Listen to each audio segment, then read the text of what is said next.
Assalamualaikum warahmatullahi wabarakatuh. Halo kawan-kawan, halo teman-teman. Kesempatan pagi hari yang berbahagia kali ini kita sudah berada di lahan di mana kita sedang akan membuat namanya cairan, yang dimana kita kemarin sudah melakukan proses uji coba penggunaan pupuk yang dibuat dari dedaunan, ya kan kawan, yang dimana uji coba tersebut direndamkan ke dalam air ya, hingga prosesnya mereka membusuk, lalu mengeluarkan cairan, dan cairannya kita pergunakan sebagai pupuk organik cair yang kita kombinasikan dalam pengaplikasian pupuk kimia yang kita berikan pada tanaman. Jadi kita melakukan proses budidayanya yaitu dengan melakukan secara semi organik, dan dimana selain pupuk kimia yang kita berikan juga pupuk organik, yaitu berupa pupuk organik cair dan pupuk organik padat, yaitu kohe, ya kan kawan, yang dimana dicampurkan untuk perawatan tanaman cabai kita yang dilakukan secara berkala. Nah, pada kemarin itu kan kawan ya, kita sudah menggunakan pupuk organik cairnya yang kita uji cobakan kemarin. Itu kemarin kita pergunakan, alhamdulillah untuk efek dari tanamannya kemarin, tanamannya memiliki respon yang cukup bagus, yaitu pemunculan tunas-tunas baru yang cukup bagus, dan tanamannya semakin menghijau, semakin membaik lah, semacam itu kan kawan. Kalau kemarin dari segi kita pengaplikasiannya secara campuran antara kimia dan organik, ya kan kawan. Tapi kalau penggunaan kimia biasanya lebih melambat, tapi kalau kemarin jasa yang sepengamatan saya ya lebih bagus lah, dibandingkan lebih cepat dibandingkan dengan hanya menggunakan pupuk kimia saja, semacam itu. Tapi kemarin ya kita menggunakan secara terus menerus hingga pada akhirnya kondisi ketersediaan pupuk organik cairnya semakin berkurang. Nah, oleh sebab itu di kesempatan kali ini kita akan menambahkan kekurangan pupuk organik cair tersebut dengan membuatnya kembali, yang dimana kita ini pembuatannya kalau kemarin hanya direndam, ini akan kita buat hampir sama dengan biosaka, ya kan kawan, ataupun ini biosaka saya kurang tahu, tapi kami ingin membuatnya hampir sama dengan biosaka, semacam itu, dengan menggunakan bahan-bahan yaitu daun-daun muda. Mengapa saya menggunakan daun-daun muda? Karena di daun muda ini biasanya tanaman itu belum banyak terserang penyakit, ya kan kawan, karena penyakit itu biasanya bisa menular kan kawan.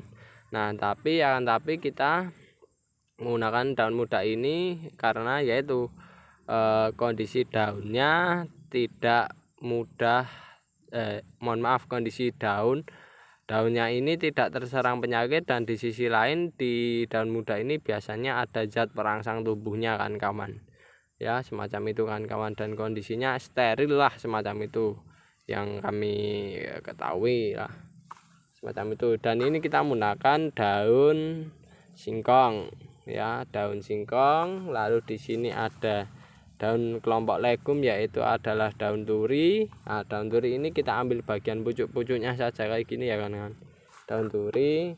Lalu di sini ada juga daun lamtoro, ya ini yang terbaru. Kalau kemarin kita hanya menggunakan daun singkong, kangkung, dan daun turi. Nah, ini kita tambahkan dengan menggunakan daun lamtoro, ya semacam itu. Dan ini kita pergunakan bagian pucuknya semua. Kalau kemarin kita menggunakan yang tua, kita sekarang menggunakan bagian pucuknya semua kan kawan. Dan ini selanjutnya dalam pembuatannya kita tujukan, yaitu dengan cara semua bahan ditaruh pada ember, lalu diberikan air, ya kan. Nah, diberikan air kayak gini. Airnya adalah air sumur, ya, maupun air apa saja boleh, asalkan tidak mematikan mikroorganisme ataupun bakteri-bakteri yang mendukung proses budidaya. Nah, Lalu setelah kita beri air, baru kita remas-remas macam ini hingga airnya berubah menjadi kehijauan kan kawan. Nah, nantinya kalau air sudah berwarna kehijauan, sekiranya sarinya sudah agak keluar dan daunnya ini agak mulai pecah-pecah ya, semacam itu, baru kita masukkan ke dalam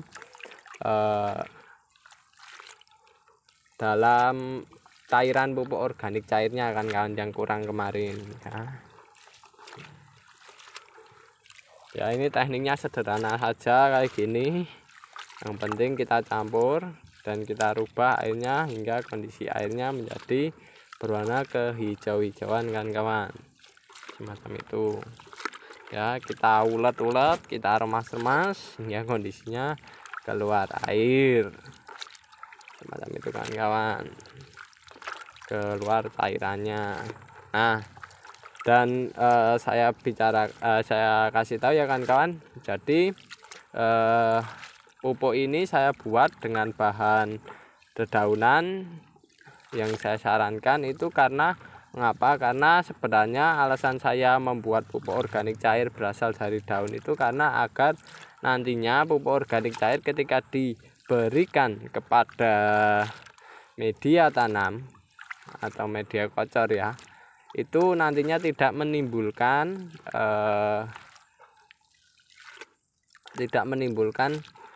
gulma ya kan kawan, gulma ataupun tanaman lainnya kan kawan. Nah, semacam itu. Karena apa? Karena kalau jika kita membuat pupuk organik cair menimbulkan gulma, itu biasanya kita itu keribetan ya, terlalu ribet dalam proses nanti pembersihan gulmanya ya. Kalau kan kawan tidak masalah ya tidak apa-apa, mau dicampur dengan bahan-bahan yang bisa memunculkan gulma itu tidak masalah. Tapi kalau kami lebih saranin dari tanaman-tanaman, dan kita menggunakan yaitu bagian daunnya kan ya.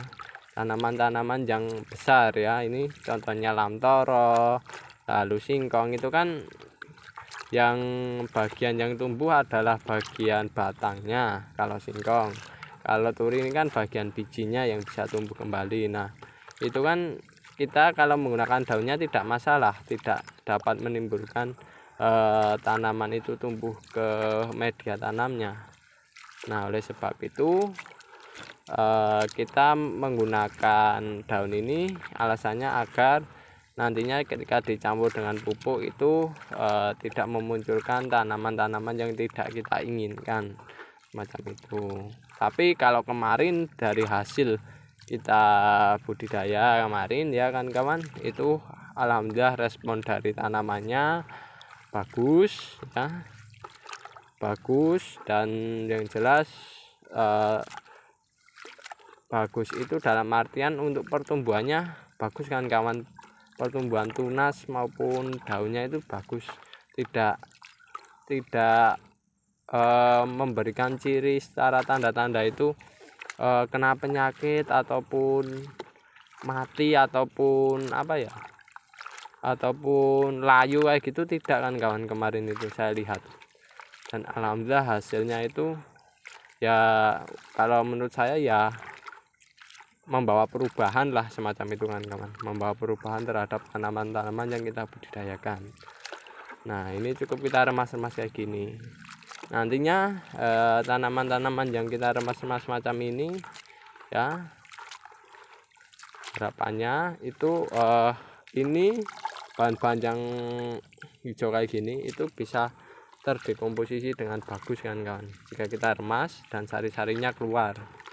Nah, semacam itu. Nah, sari-sari atau cairan-cairan yang keluar inilah yang kita manfaatkan untuk dipergunakan sebagai pupuk organik cair. Dan di sisi lain juga mikroorganisme yang hidup di situ nantinya harapannya juga bisa membantu dalam proses budidayanya dan menyeimbangkan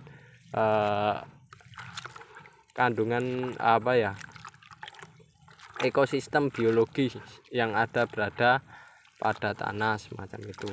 Dan nantinya harapannya dengan penggunaan pupuk semacam ini kita bisa memaksimalkan hasil dari budidaya yang kita lakukan kan kawan. Itu ya, ini kita kemas dan nah ini mulai berubah ya, agak hijau-hijauan, tidak masalah, yang penting kita remas-remas gini saja kan kawan. Dan ini kami membuat pupuknya tidak secara susah payah ya, kita buat yang simpel-simpel saja, yang tidak menyulitkan para petani. Dan yang jelas kami masih dalam tahap uji coba, kami masih dalam tahap pengamatan apakah ada efek yang bagus pada budidaya tanaman dengan penambahan pupuk organik cair semacam ini. Nah, nantinya kalau sudah hijau semacam ini kan sudah berubah warna ke hijau-hijauan ya, itu kan bisa mencampurkannya kepada kepada pupuk organik yang sebelumnya berkurang kan kawan, semacam itu. Kita tambahkan, tinggal kita tambahkan, kita berikan. Oke, itu dulu informasi dari saya mengenai tentang bagaimana cara memberikan penambahan dan perawatan pupuk organik cair kita dengan mudah dan murah. Oke, sekian dan terima kasih.